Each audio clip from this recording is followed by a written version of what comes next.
तो चलिए आज शुरू करते हैं। ये हमारे जो न्यूमेरिकल्स हैं, ये सारे के सारे न्यूमेरिकल्स जो हम ले रहे हैं, ये जितने भी न्यूमेरिकल्स हैं ये सब बेस्ड ऑन सुपरपोजिशन प्रिंसिपल्स हैं। इसमें क्या है, जैसे कि IIT 92 का क्वेश्चन है, इसमें कह रहा है कि एक हेक्सागन है हमारे पास 1 2 3 4 5 6 और उसके बाद 5 पॉइंट चार्ज है, each of value plus Q. ये क्यू क्यू क्यू क्यू ये सारी वैल्यू पॉजिटिव है। Are placed on 5 vertices of regular hexagon. Regular means all sides length जो है वो इक्वल है, दैट मीन्स सबकी लेंथ सेम है। अगर हम एक का एल कंसीडर करते हैं तो रिमेनिंग ऑल साइड्स की भी लेंथ एल ही होगी। तो ये सारे क्यों, क्योंकि यहाँ पे दे रखा है रेगुलर हेक्सागन और सब पे चार्ज कैसा है, plus Q plus Q plus Q plus Q plus Q. अच्छा, अब इसके बाद find the magnitude of the force on a charge minus Q. यहाँ पे placed at the centre of hexagon, ये हेक्सागन का सेंटर है, इस पे हमने माइनस क्यू चार्ज प्लेस किया है। तो ये कह रहा है magnitude of force on a charge minus Q. ये जो माइनस क्यू चार्ज जो कि सेंटर पे फोकस है, इस पे आपको फाइंड करना है मैग्नीट्यूड ऑफ फोर्स। तो यहाँ देखिए पहले क्या होगा, ये प्लस क्यू नेचर का है, this is positive, this is positive, this is positive, this is also positive and this is also positive, this is negative. तो इस माइनस क्यू पे, इस पे हमें इस पॉइंट सेंटर पे जो चार्ज है इस पे फोर्स फाइंड करना है। तो हम ये प्लस क्यू लेंगे, इसके द्वारा इस पॉइंट पे जो चार्ज प्रेजेंट है उस पे फोर्स जो अप्लाइड है वो फाइंड करेंगे। तो हमने इसके कारण क्या है, ये पॉजिटिव है, ये पॉजिटिव का साइन है प्लस का। तो इस चार्ज पे जब ये चार्ज फोर्स अप्लाई करें तो कैसा होगा, ये हमारा अट्रैक्टिव होगा, अपोजिट नेचर का है। तो इसका मतलब इस फोर्स की डायरेक्शन इधर होगी। इसको हमने नाम दे दिया FOE, O और E के बीच force on E, O force on O due to E, और इसे ये भी कह सकते हैं due to charge plus q which is placed at point E। इसी तरीके से ये प्लस क्यू ये माइनस क्यू, तो अगेन क्या होगा, अपोजिट डायरेक्शन में, और इस फोर्स का होगा force O due to B। Vector sign जरूर लगाएंगे। इसी तरीके से इस चार्ज पे माइनस क्यू चार्ज पे जो कि सेंटर पे रखा है, ये प्लस क्यू जो कि D से पॉइंट D पे रखा है, इसके कारण क्या किधर होगा, इधर होगा। और इसको हम लिखेंगे F, that means force on point O, this is centre, और सेंटर को हमने O नाम दिया है, ड्यू टू विच E, और ये हम एरो लगा देंगे जिससे हमें वेक्टर साइन रिप्रेजेंट होगा। तो ये इसके लिए है, इसको हम इधर लिख लेते हैं ताकि कंफ्यूजन ना हो। ये यहाँ पे FOD। इसी तरीके से प्लस क्यू चार्ज भी इस पॉइंट के कारण, क्यों, पॉजिटिव नेगेटिव, FOA। तो यहाँ देखिए FOB को FOE इस पॉइंट पे, ये इधर है और ये एक दूसरे को कैंसिल करेगा। सिमिलरली FOD FOA को कैंसिल करेगा। तो बचा क्या इस पॉइंट पे। अच्छा, यहाँ पे क्या है, हमें केवल 5 पॉइंट चार्ज दे रखा है और साइड्स कितने, वर्टेक्स कितने, 6, 1 2 3 4 5 6, लेकिन हमें केवल 5 चार्ज दे रखा है, सबकी वैल्यू प्लस क्यू है, जो सेंटर पे उसकी वैल्यू माइनस क्यू है। तो जब इस पॉइंट पे कोई चार्ज नहीं है, तो ये जो C पॉइंट पे जो कोई चार्ज जिसका नेचर ये प्लस नीचे हमने लिखा है, ये जो प्लस है इसके कारण फोर्स किधर होगा, टूवर्ड्स दिस चार्ज, और इसकी वैल्यू होगी F, that means force on point O due to C। तो देखिए FOB ये जो है इसको कौन इक्वल कर रहा है, बैलेंस कर रहा है, FOE, दैट मीन्स ये इसको क्या करेगा, कैंसिल कर देगा। चार्ज की क्वांटिटी भी सेम है, minus Q plus Q, Q minus q, तो ऑलरेडी एक दूसरे को कैंसिल आउट कर देंगे। क्यों, क्योंकि वैल्यू इक्वल है, तो जब इक्वल है तो इधर आके कैंसिल आउट हो जाएगा सेम वैल्यू होने का। तो इसी तरीके से FOD और FOA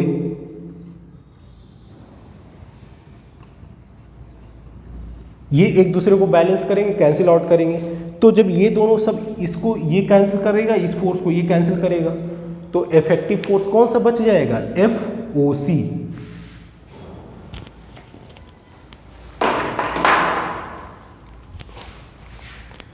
तो हमारा इफेक्टिव फोर्स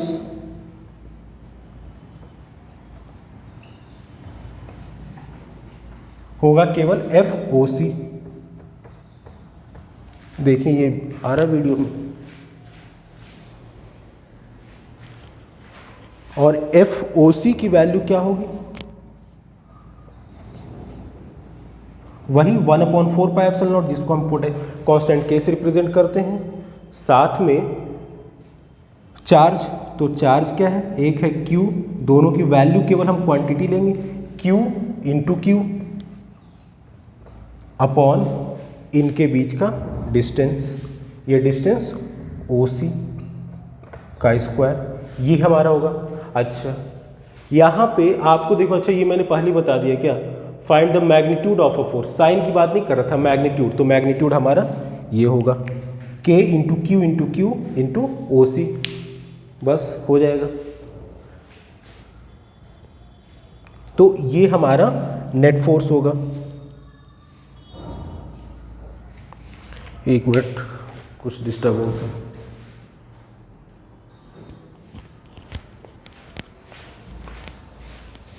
तो ये हमारा नेट मैग्नीट्यूड आ जाएगा। तो हमारा ये जो सॉल्यूशन था इस क्वेश्चन का था, इसमें करना कुछ नहीं था, एक हेक्सागोन दे रखा है, हेक्सागोन मीन्स 6 साइड, और रेगुलर दे रखा है, that means each side has same length. उसके बाद इसके एक सेंटर पे चार्ज है, -Q रखा गया है, जिसको हमने O नाम दिया है सेंटर को। अब इस 6 में से केवल 5 पोजीशंस पे चार्ज जिसका नेचर पॉजिटिव है रखा गया, और छठे पे नहीं रखा गया, 6th पोजीशन पे। अब कह रहा है कि सब चार्ज के कारण नेट फोर्स कितना होगा, उसका मैग्नीट्यूड फाइंड करो। तो ये प्लस है, सेंटर पे माइनस रखा गया, तो अट्रैक्टिव फोर्स टुवर्ड्स चार्ज होगा। क्यों, क्योंकि इस पे हमें, ये सेंटर पे जो चार्ज रखा है, इस पे कितना फोर्स लग रहा है due to all four charges, वो निकालना है। तो सुपर पोजिशन प्रिंसिपल क्या कहता है, सम ऑफ ऑल चार्जेस, बट यहाँ पे सम ऑफ ऑल चार्जेस तो होता है, बट यहाँ पे क्या है कि सम ऑफ ऑल चार्जेस होने के बाद भी ये देखिए, एक फोर्स अप एंड एक फोर्स डाउन, ये F1 है, ये F2 है, तो एक दूसरे को कैंसिल आउट करेंगे, और वैल्यू चूंकि सेम है तो ये बिल्कुल ही नेग्लेक्ट हो जाएगा, मतलब कैंसिल आउट हो जाएगा। तो FOA को FOC, FOB को FOE कैंसिल करेगा, सॉरी FOA को FOD कैंसिल आउट करेगा। क्यों, क्योंकि वैल्यू भी सेम है, ये डिस्टेंस और ये डिस्टेंस सेम है, चार्ज की वैल्यू भी सेम है, तो Q और Q जो कांस्टेंट K जो होता है उसकी वैल्यू सेम है, तो एक दूसरे को कैंसिल आउट कर देगा। तो इफेक्टिव वैल्यू केवल क्या रहेगा, इस चार्ज के द्वारा इस पर लगाया गया फोर्स, जो कि FOC है, और क्या होगा Q into constant upon distance, distance हमारा OC की वैल्यू L हो जाएगी, सिंपल। चलते हैं नेक्स्ट क्वेश्चन इस पे।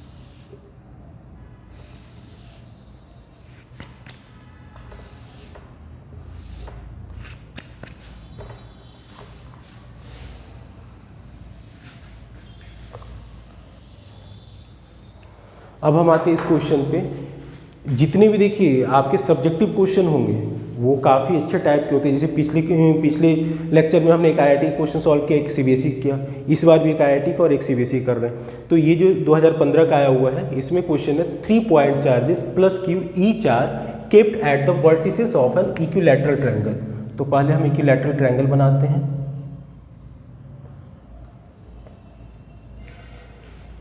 और कुछ सबका लेंथ L दे रखा है, L।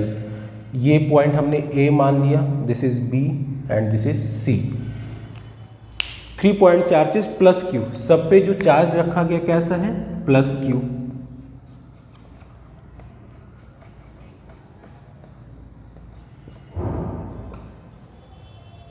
The vertices of equilateral triangle of length L determine the magnitude and sign of the charge to be kept at its centroid. Centroid क्या होता है? जो हमारा इस तरह से मीडियन और इन सेंटर, ऑर्थो सेंटर, सारे जितने पढ़े हैं आप ट्रायंगल में, उन सब का जो इंटरसेक्शन पॉइंट होता है दैट इज कॉल्ड सेंट्रॉइड।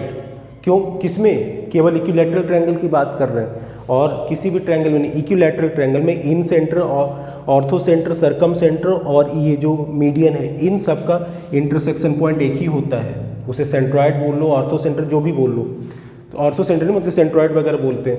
तो to be kept at its centroid so that charges at the vertices remain in equilibrium. हमसे ये कह रहा है कि यहाँ पे कौन सा चार्ज रखेंगे जिससे कि ये हमारा इक्विलिब्रियम में रहेगा। तो हमने यहाँ पे पहले देखिए इसको क्या करेंगे, इसके लिए डायग्राम थोड़ा बड़ा बनाते हैं।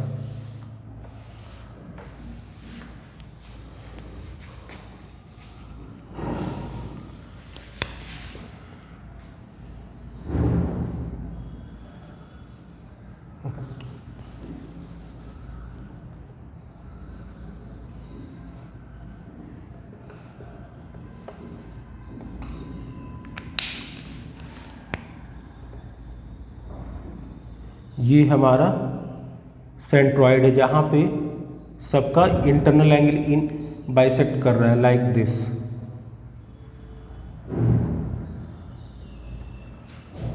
ये सेंट्रॉइड है, इसको हमने O माना।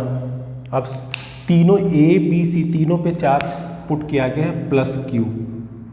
थोड़ा साइड में लिख लेते हैं ताकि आगे सॉल्यूशन में आसानी रहे। ये पॉइंट A है, दिस इज, इस पे भी प्लस Q है, इस पे भी प्लस Q। हमसे ये कह रहा है ये जो O पॉइंट है जिस सेंट्रॉइड है उस पे हम कौन सा चार्ज रखें, मतलब कि उसकी मैग्नीट्यूड क्या होगी, नेचर क्या होगी, जिससे कि सिस्टम क्या हो, इक्विलिब्रियम में हो।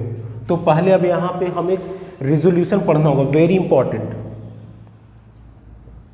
ये IITs के भी कॉन्सेप्ट होते हैं, थोड़ा सा पढ़ लें। रेजोल्यूशन में क्या होता है, सपोज ये कोई एक्सिस है, एक्स एक्सिस, इससे अगर कोई वेक्टर A है, एंगल थीटा बनाता है, तो ये वेक्टर जो है, बहुत शॉर्ट में बताते हैं इसको, नेक्स्ट लेक्चर में हम अच्छे से डिटेल में इसको डिक्टेट करेंगे। ये बन जाता है A cos थीटा और y एक्सिस के allow A sin theta. Vector जिस एक्सिस के साथ एंगल बनाता है उसको कॉस कंपोनेंट ले लेते हैं, और जो दूसरा y एक्सिस बचता है वो हमारा साइन कंपोनेंट आ जाता है। कैसे देखते हैं, यहाँ पे इसको हम इस y एक्सिस को यहाँ पे इस तरह से रख सकते हैं, 90 डिग्री बन रहा है। तो अगर हम कॉस थीटा लेते हैं तो ये cos theta equals to base upon hypotenuse, angle है तो इसके सामने का क्या होगा, ये perpendicular, that means this will be base. ये हमने माना OAC, तो OA upon OC, OA upon OC, और OC की वैल्यू क्या है, वेक्टर A है, तो cos theta equals to OA upon vector A। तो यहाँ से बना OA equals to vector A cos theta. तो इस तरह से कंपोनेंट का रिजोल्यूशन होता है हमारा। ये OA है, दिस इज OA। अगर इसी तरीके से हम साइन थीटा यहाँ पे ले लेते तो ये AC अपॉन OC हो जाता है, यहाँ से हम ये निकाल लेते हैं, लिख देता हूँ। Similarly sine theta equals to AC upon OC, तो AC इक्वल्स टू OC क्या है हमारा, OC इज वेक्टर A, तो sine theta equals to AC upon vector A। तो यहाँ से OC इक्वल्स टू ये A sine theta equals to AC। ये AC हमारा क्या है, y कंपोनेंट ही तो है, ये AC, तो ये A साइन थीटा, इसी तरीके से ये हमारा कॉस। तो ये हमारा कंपोनेंट रिजोल्यूशन होता है। जो वेक्टर, अगर कोई वेक्टर लेते हैं और उसका एंगल जिस भी एक्सिस के साथ हम बनाते हैं, अगर x एक्सिस के साथ बनाए तो वहाँ पे x कंपोनेंट, अगर y एक्सिस के साथ बनाएगा तो वो वहाँ पे वो x कंपोनेंट हो जाएगा। यहाँ पे ये वेक्टर जो है x एक्सिस के साथ एंगल बना रहा है, तो कॉस कंपोनेंट और रिमेनिंग में y एक्सिस। अगर यही वेक्टर y एक्सिस के साथ थीटा बनाता, एंगल बनाता, तो ये हमारा कॉस हो जाता, ये साइन हो जाता।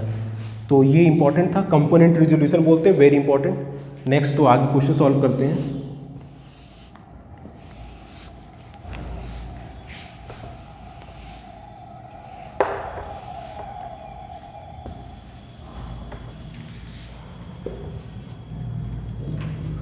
तो यहाँ पे हमने सपोज किया कि कोई चार्ज हमने कैपिटल Q रखा है, नेचर क्या है साइन क्या भी पता चल जाएगा।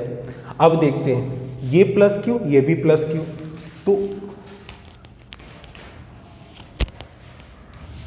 तो ये रिपल्सिव फोर्स होगा, तो F force on A due to B, ये एक मेथड बना लीजिए, आसान होगा रिप्रेजेंट करने के लिए। इसी तरीके से इस पॉइंट पे इसके कारण इधर होगा force on A due to C, मतलब कि charge which is placed at point C। ठीक है, अब ये since this is equilateral triangle, तो ये हमारा एंगल कितना होगा 60 degree, that means this will also 60 degree. इसको यहाँ पे A पॉइंट है, ये दिस इज पॉइंट A। तो अब यहाँ पे इसको हम वैसे ही, ये हमने कर दिया इस तरीके से, x ये और ये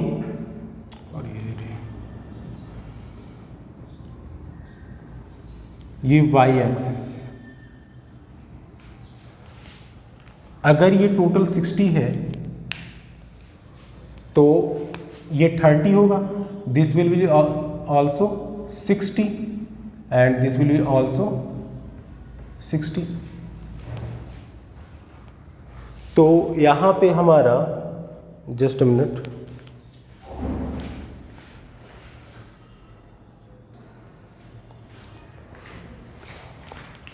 तो यहाँ पे आपका थोड़ा सा ज्योमेट्री अच्छी होनी चाहिए।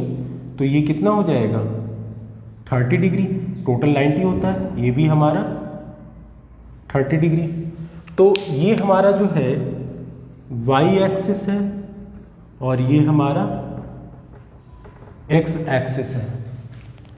तो अब यहाँ पे हमने क्या बताया था वहाँ पे कि अगर कोई वेक्टर a है और जिस एक्सिस से थीटा बनाता है वो वहाँ पे कौन सा कंपोनेंट आ जाता है, कॉस कंपोनेंट। तो यहाँ पे ये जो फोर्स है हम y एक्सिस से 30 डिग्री बना रहा है, तो जिस एक्सिस से एंगल लेते हैं, हमने ये वाला एंगल लिया, आप ये भी ले सकते हैं, तो ये लिया तो 30 डिग्री y एक्सिस से बना रहा है, दैट मीन्स इस एफ ए बी का कॉस कंपोनेंट यहाँ पे आ जाएगा, F A B cos 30 degree.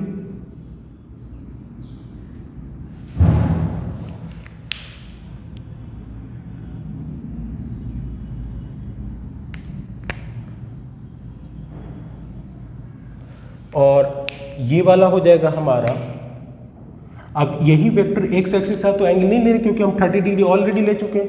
क्यों, हम जो एंगल लेंगे उसकी बात होगी। तो यहाँ पे ये हमारा हो जाएगा एफ ए बी, चूंकि हम एंगल ये वाली कंसीडर करें तो ये एंगल इसके साथ बना रहा है ना 30 डिग्री, तो इसके साथ कौन सा कंपोनेंट आ जाएगा, साइन 30 डिग्री। इसी तरीके से ये कैलकुलेशन के लिए हमने 60 और 30 दिखाया था आपको। ये एफ ए सी अभी भी ये वाई एक्सिस के साथ ही हमारा एंगल ले रहे हैं, तो वाई एक्सिस के साथ ले रहे हैं, तो ये हमारा हो जाएगा एफ ए सी कॉस 30 और ये हो जाएगा एफ ए सी साइन 30।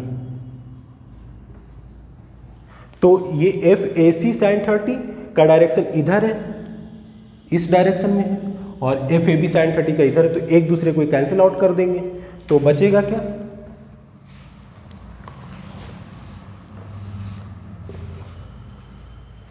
तो हमारा नेट फोर्स किधर होगा, नेट फोर्स ये देखिए एफ ए सी साइन 30 इस डायरेक्शन में है और एफ ए बी साइन 30 इस डायरेक्शन में, ऐसे जा रहे हैं इस तरीके से, तो ये एक दूसरे को बैलेंस करेंगे।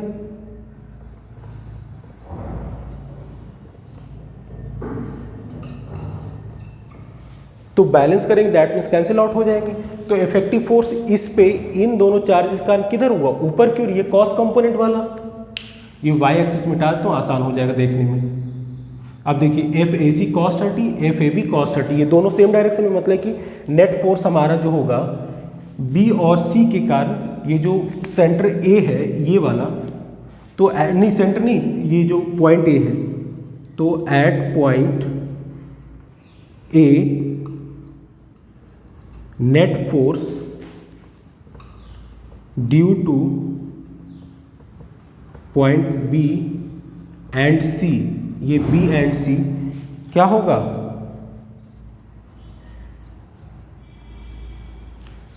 F A B cos 30 plus F A C sine 30, ये वाला जो फोर्स है। क्यों? क्योंकि ये एक दूसरे को cancel out, equal and opposite है, कैंसिल आउट कर देगा।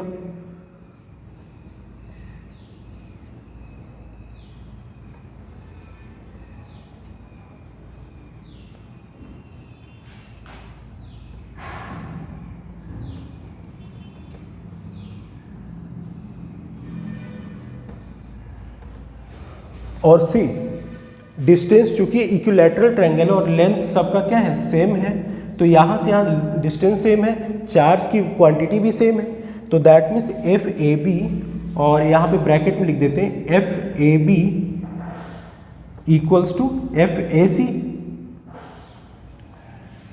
In magnitude.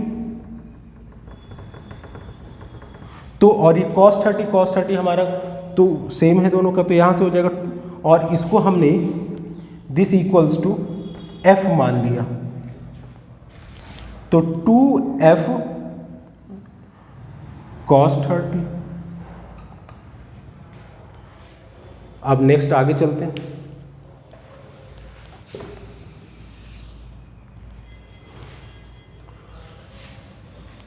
ये जो f निकाला इसकी वैल्यू क्या होगी, आ रही है वीडियो में पूरा,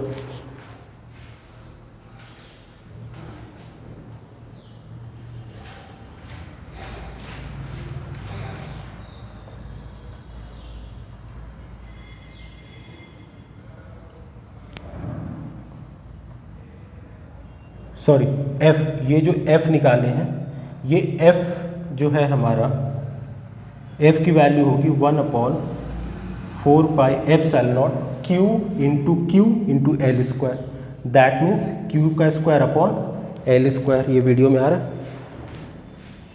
हाँ ठीक है। तो इतना तो हमारा ये नेट फोर्स हो गया। अच्छा अब यहाँ पे इसको थोड़ा डिलीट करते हैं, तो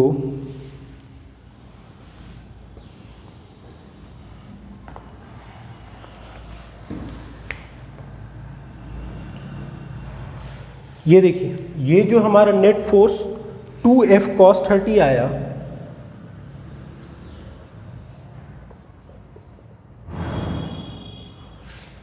इसको बैलेंस कौन करेगा? अगर ये फोर्स इधर है तो हमारा इस पे जो हमने Q चार्ज रखा है, इसका बैलेंस इक्विलिब्रियम में होने के लिए क्या करा, so that charge at the vertices remain in equilibrium.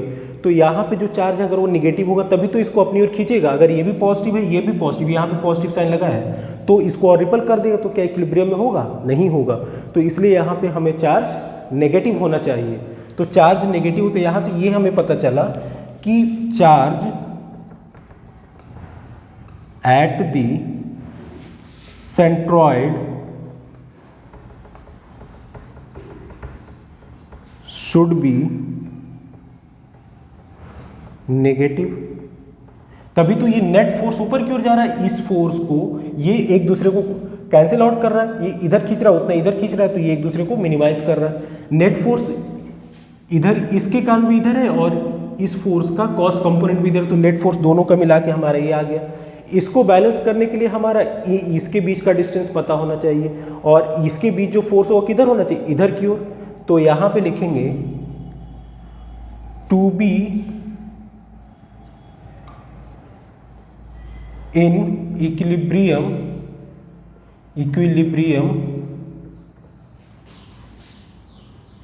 Force at point A, force at point A that is this is 2f cos 30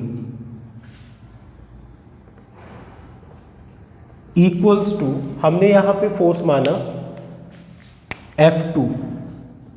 ये F2 कौन सा है? ये पॉजिटिव Q और इसके बीच लगने वाला, और इसका नेचर कैसा होना चाहिए? नेगेटिव, जो कि हमने नोट में लिख दिया। क्यों? निगेटिव रहेगा तभी तो ये जो नेट फोर्स के कारण ऊपर की ओर जा रहा है उसको नीचे की ओर खींचेगा, तो फिर ये जितना ऊपर खींचेगा उतना नीचे खींचेगा। क्यों? अगर ये पॉजिटिव रहता तो रिपल्सन होता, बाहर की ओर जाता, अट्रैक्टिव है तो इसको इधर की ओर खींचेगा, और इन दोनों चार्जेस के कारण जो इसका कॉस कंपोनेंट ऊपर की ओर जा रहा है तो इसको बैलेंस करेगा F2। और F2 क्या है हमारा? Force on point A due to O।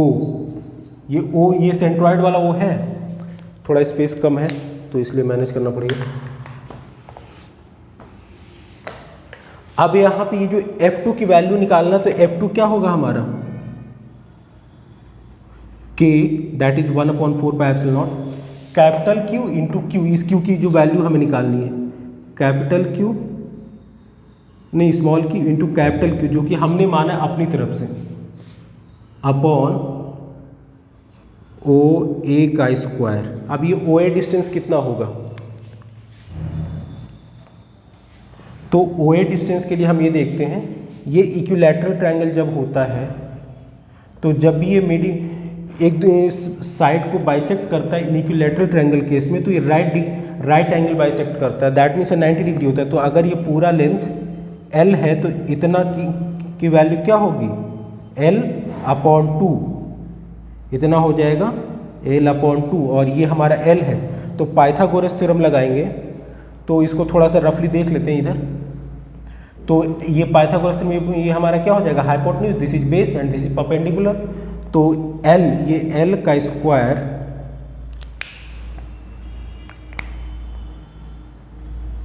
Equals to L/2 का स्क्वायर।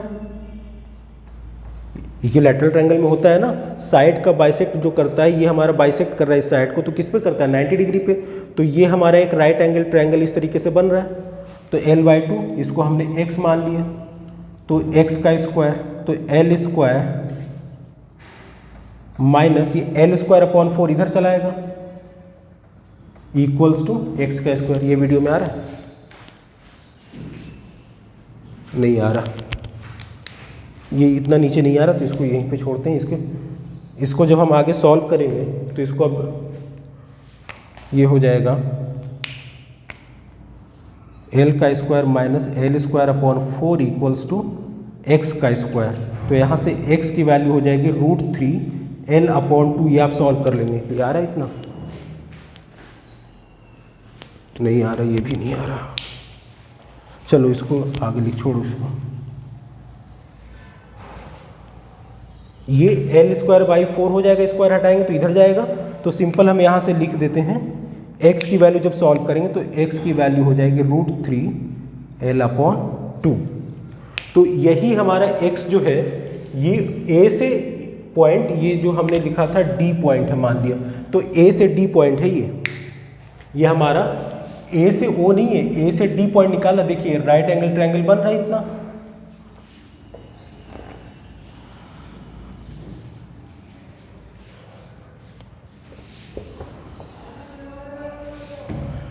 तो हमारा यहाँ पे AD डिस्टेंस जो अभी निकाला हमने, यहाँ पे जो अभी हमने सॉल्व किया था, AD की वैल्यू A से D, ये पॉइंट D है, और ये टोटल लेंथ हमारा L था, जो भी था, हाँ L था, तो √3 L/2, ये हमारा AD आ गया। तो AO क्या होगा? AO हमारा क्या होगा? ये हमारा जैसे कोई इक्विलैटरल ट्रायंगल होता है,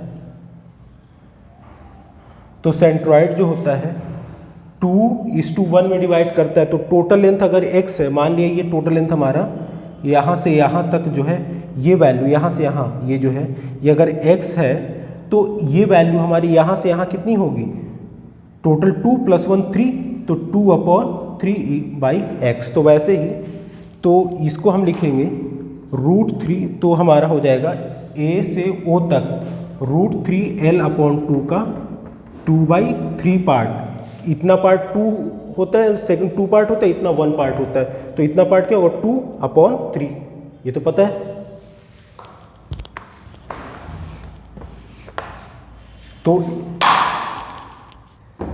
तो इसे ये कैंसिल, और इसको हम लिख सकते हैं L/√3। क्यों 3 को हम क्या लिख सकेंगे √3 इंटू √3, एक √3 कैंसिल आउट हो जाएगा, तो एओ का वैल्यू आ गया, एओ या ओ ए जो भी है। तो यहाँ से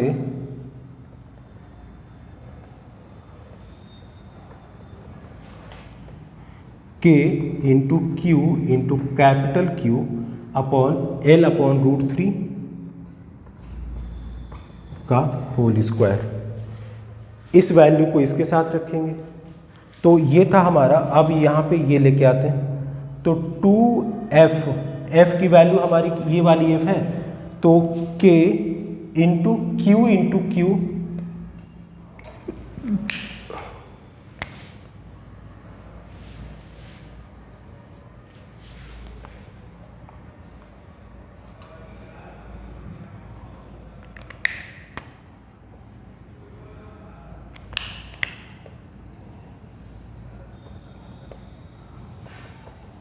अपॉन ये डिस्टेंस यहाँ से यहाँ क्या है L का स्क्वायर, ये ले लो ये ले लो, दोनों की वैल्यू सेम हमने पीछे ही बताया, इक्वल्स टू K, ये F2 की वैल्यू cos 30 की वैल्यू 1/2 इक्वल्स टू F2 की value K Q into Q upon L square upon √3 का स्क्वायर, 3 ये ऊपर चला जाएगा, ये हो गया।